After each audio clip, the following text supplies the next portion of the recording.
Hallo grootteens. Vandag gaan ons leer hoe om maklik en vinnig 'n opsomming te skryf.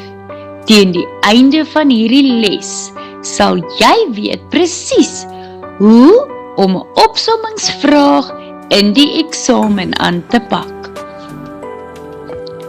Wat is 'n opsomming? 'n Opsomming is 'n kort weergawe van 'n langer teks.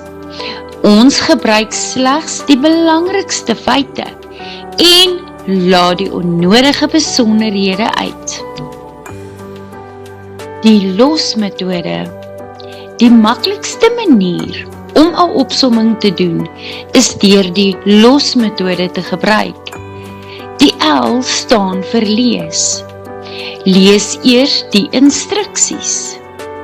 Die O staan vir onderstreep. Onderstreep net die belangrike feite. Die S staan vir skryf. Skryf die feite in jou eie woorde neer. Lees die instruksies.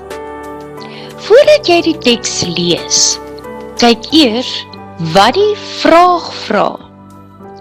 Hoeveel feite moet jy kry? Hoeveel woorde mag jy gebruik?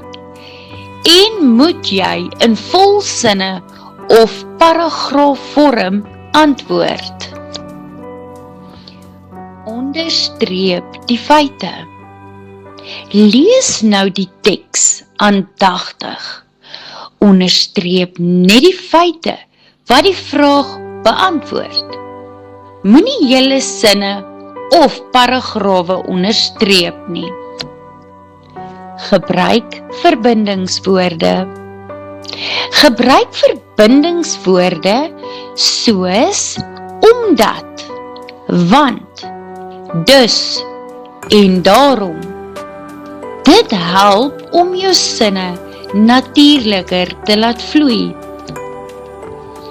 Algemene foute. Moenie die hele teks oorskryf nie. Moenie die woordlimiet oorskry nie.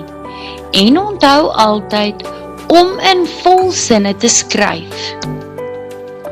Onthou nou die losmetode. Lees, onderstreep en skryf. Met genoeg oefening sal jy maklik volle punte vir jou opsomming kan verdien. Sterkte met jou studies. Onthou om te follow en te subscribe vir baie meer lesse van alle grade.